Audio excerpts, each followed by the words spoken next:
बिस्मिल्लाहिर्रहमानिर्रहीम। अस्सलाम वालेकुम नादरीन, आप यूट्यूब चैनल देख रहे हैं। मैं इमरान खान हूँ। सबसे पहले इमरान खान साहब का स्टेटमेंट, क्योंकि जो भी मुज़ाकरात का मामला था वो कटाई में पड़ गया। उसका रीज़न इमरान खान साहब ने खुद बताया सहाफ़ियों से बात करते हुए।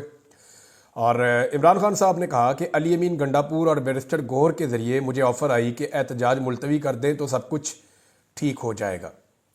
इमरान खान ने अडियाला जेल में मीडिया से बातचीत करते हुए कहा कि इस्लामाबाद में 24 नवंबर का एहतजाज मुलतवी करने के लिए उनकी रिहाई की शर्त पूरी नहीं हुई।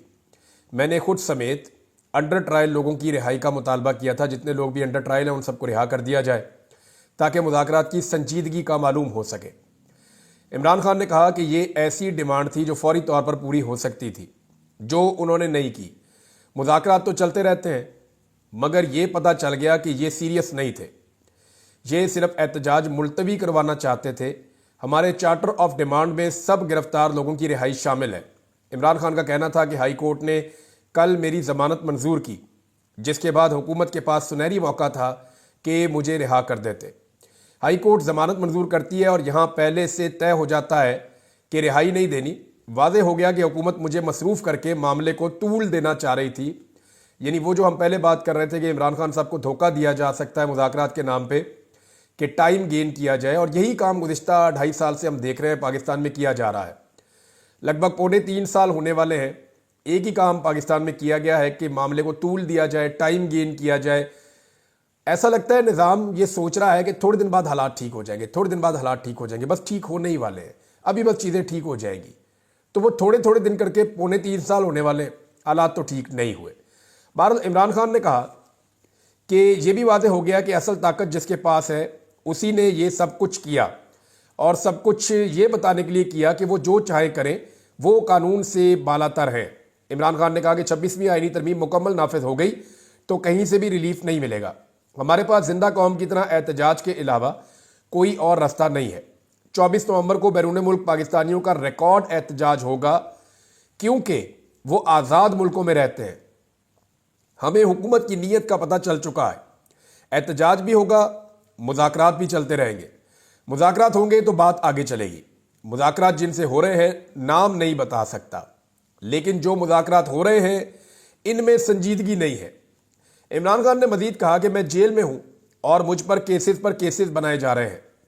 उसी को बनाना रिपब्लिक कहते हैं। वकला, जजेस, मजदूरों, सिविल सोसाइटी सबको पैगाम दे रहा हूं कि 24 नवंबर को एहतजाज के लिए निकले। इमरान खान साहब ने जोर दिया कि 24 नवंबर का एहतजाज 100% कामयाब होगा। अब वाज़ेह हो चुका है कि मुझे 24 नवंबर से पहले रिहा नहीं करेंगे। हम इनकी क्या बात माने? अगर वो बातचीत में संजीदा हैं तो हमारे लोगों को रिहा किया जाए। जेल में रहते हुए मुझ पर 60 केसेस हो चुके हैं। सारे मरकजी केसेस में मेरी जमानत हो चुकी है, मगर इसके बावजूद रिहा नहीं किया जा रहा। इमरान खान साहब ने सारा बताया जी कि अली अमीन गंडापुर और बैरिस्टर गौहर आए थे। वैसे ये दोनों लोग जो हैं वो कंटिन्यूसली एस्टेब्लिशमेंट के साथ राब्ते में है। ये बात मैं आपको पूरी यकीन के साथ कह सकता हूँ। वो इसलिए कि अली अमीन गंडापुर एक सूबे के वज़ीर आला हैं, तो वज़ीर आला का गुजारा ही नहीं होता जब तक कि वो काम कर ही नहीं सकता। हमारा सिस्टम इस तरह से बना हुआ है, एस्टेब्लिशमेंट की इतनी गहरी जड़ें पूरे सिस्टम के अंदर कि कोई वज़ीर आला तो क्या, कोई SHO भी या कोई एक SP या DSP भी जो है वो एस्टेब्लिशमेंट के साथ जुड़े बगैर काम नहीं कर सकता। एस्टेब्लिशमेंट की जड़ें बहुत गहरी हैं निज़ाम के अंदर, तो वज़ीर आला तो ऐसा सोच भी नहीं सकता। अब अलीमा खान साहिबा ने भी इसकी तस्दीक की। उन्होंने कहा जी इमरान खान साहब को मुज़ाकरात की पेश की गई, 10 दिन के लिए टाइम मांगा गया था।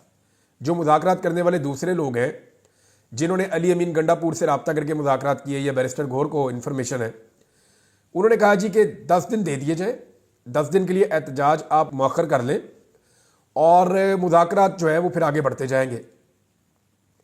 अब इसमें जो डायरेक्टली उनका स्टेटमेंट है वो ये है कि इमरान खान ने कहा कल मुझे उन्होंने ऑफर किया आप 10 दिन के लिए एहतजाज मुलतवी कर दें, हम बातचीत करने के लिए तैयार हैं। मैंने कहा ठीक है, पहले बेगुनाह लोगों को रिहा करो। बजाय रिहाई के मुझ पर एक नया केस बना दिया गया। इससे वाज़ेह हुआ कि ताकतवर लोग जिस वक्त चाहें आपको कैद में रख लें और जब चाहें आपको रिहा कर दें।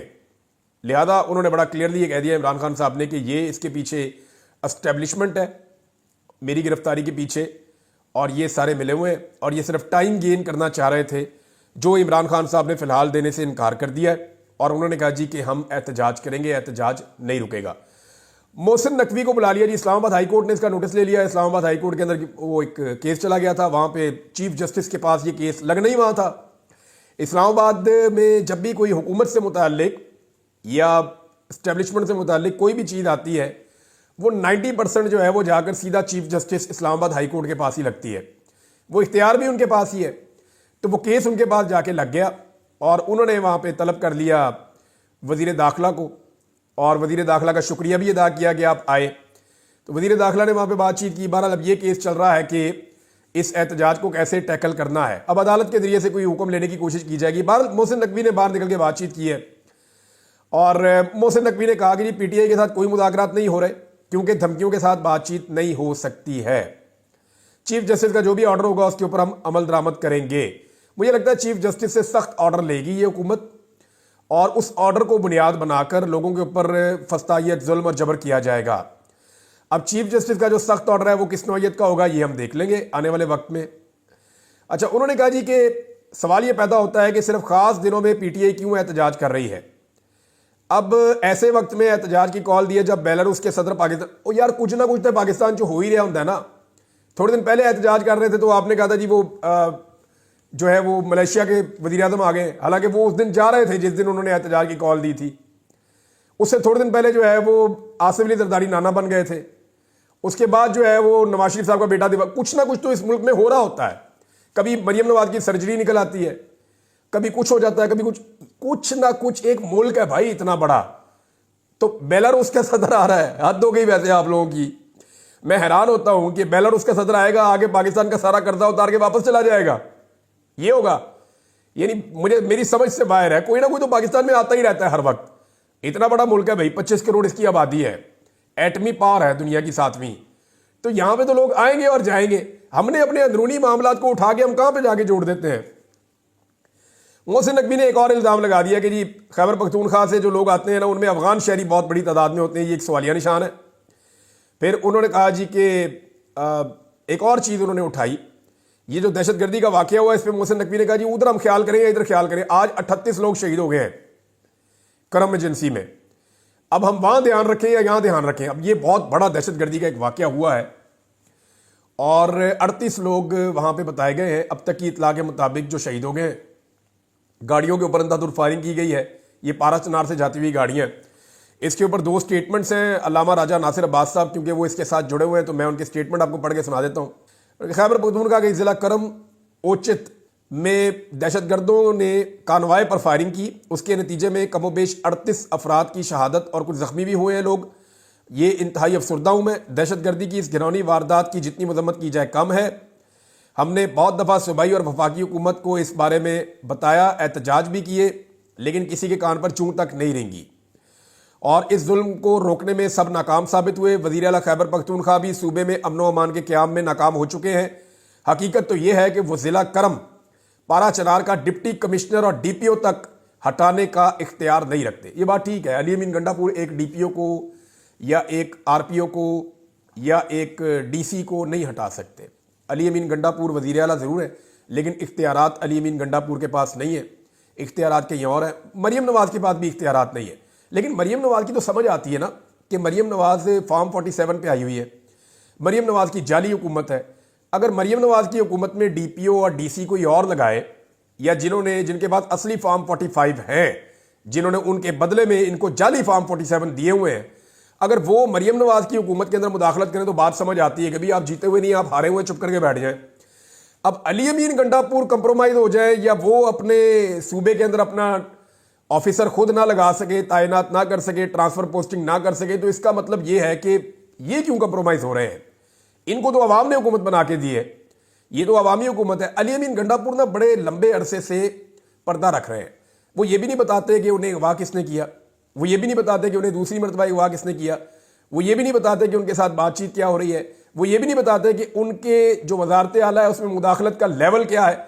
इसका रीज़न मैं जानता हूं, मुझे पता है इसका रीज़न कि अली अमीन गंडापुर ये सारा कुछ क्यों नहीं बताते, और इसका राज खैबर पख्तूनख्वा का जो वज़ीर आला हाउस है पेशावर वाला, उसके अंदर मौजूद है।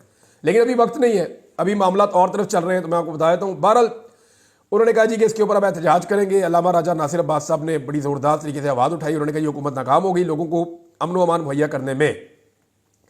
अब मोहसिन नकवी ने कहा जी हम इधर देखें या उधर देखें। भाई मोहसिन नकवी साहब, आपका जो पोर्टफोलियो है ना वो है वजारत दाखिला। वजारत दाखिला का काम है अमन व अमान का क़याम, अमन में लाना, दहशत गर्दों की कमर तोड़ना, दहशत गर्दों के साथ लड़ाई करना। पहले आप गए बलूचिस्तान, वहां जाके मोहसिन नकवी साहब ने कह दिया जनाब के एक SHO की मार है। उसके बाद हमने देखा तब से लेकर अब तक दहशत गर्दी का सिलसिला थम ही नहीं रहा। अभी थोड़े दिन पहले इतनी बड़ी दहशत गर्दी की वारदात हो गई है स्टेशन के ऊपर क्वेटा में। लगातार वारदातें होती जा रही हैं दहशत गर्दी की। अब मोहसिन नकवी साहब की तवज्जो होनी चाहिए दहशत गर्दी को रोकने के लिए। अब जिन इलाकों से FC उठा उठा के मंगा रहे हैं इस्लामाबाद में, वहां अगर दहशत गर्दी के वाकयात हो रहे हैं तो कौन रिस्पॉन्सिबल है? मामला यह है कि सियासी एहतजाज जमहूरियत का हुस्न होते हैं, और अगर सियासी एहतजाज हो रहे हैं तो इससे प्रॉब्लम क्या है? लोगों को एहतजाज करने दीजिए। लोगों को मारना, ताकत इकट्ठी करना, यह कोई जरूरी तो नहीं है। इमरान खान के दौर में भी लोग आते थे एहतजाज करने के लिए, वो वेलकम करते थे। लोग आते थे, आके एहतजाज करते थे, बाद औक़ात बैठ जाते थे, बाद औक़ात वापस चले जाते थे। तो लॉन्ग मार्च तो 3 दफा है इमरान खान के दौर में।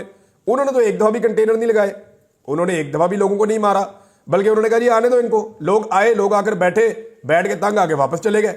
तो इमरान खान का अपना स्टाइल था। उन्होंने कहा जी जो दहशतगर्द हैं, जो बाकी मामला हैं, वो रियासत का काम है, ये जो पॉलिटिकल मामला हैं ये पॉलिटिक्स है।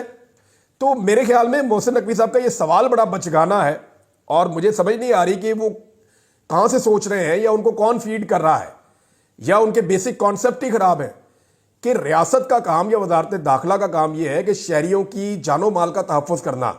उनका काम यह नहीं है कि साथ उस IG को खड़ा किया हुआ है जिसके 9 महीनों के अंदर, पिछले 9 महीने में आपको पता है रिकॉर्ड नौइयत की बदअमनी है इस्लामाबाद के अंदर।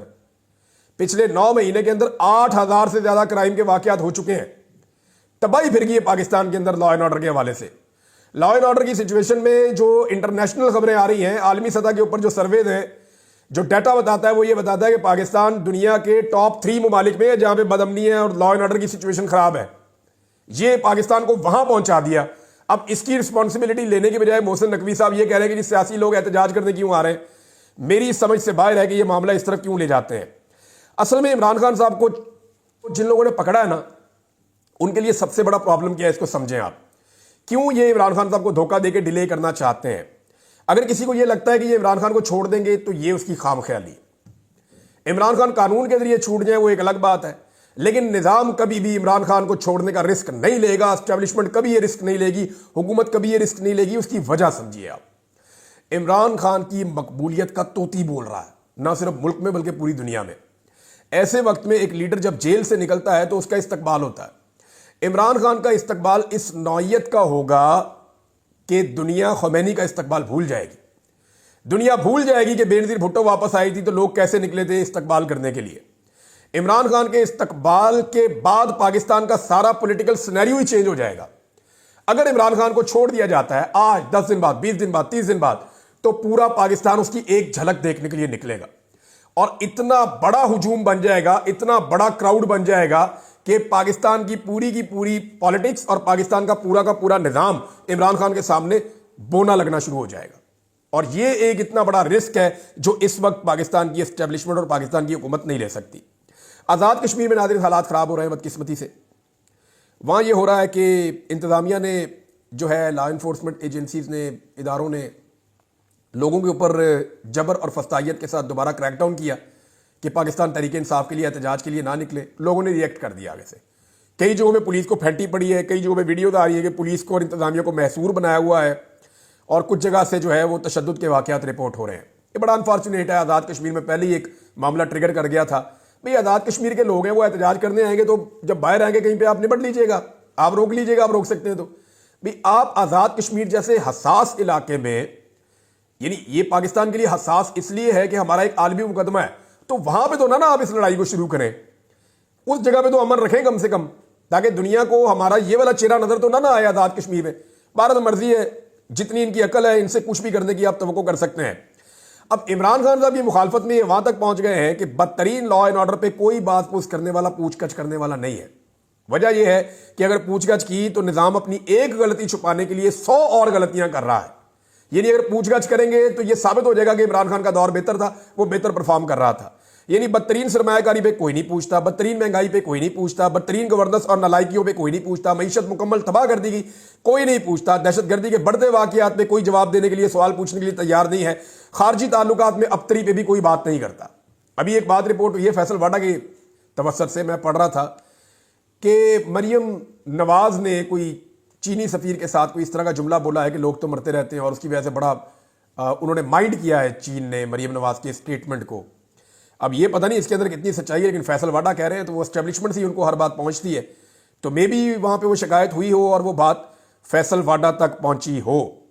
नाज़रीन, मैं आपको दो छोटी छोटी ऑडियो सुनाना चाहता हूं। एक ऑडियो जुनूबी पंजाब से है। डॉक्टर रियाज साहब हैं पाकिस्तान तरीके इंसाफ के, उनके घर पे पुलिस ने रेड किया। उसकी जो वीडियो है वो भी यानी मैं देख ही नहीं पा रहा था, जितनी खवातीन चीखें मार रही थी और जैसे तशद्दुद कर रही थी पुलिस। और ये बड़ा पढ़ा लिखा खानदान है, बड़े इज्जतदार लोग हैं।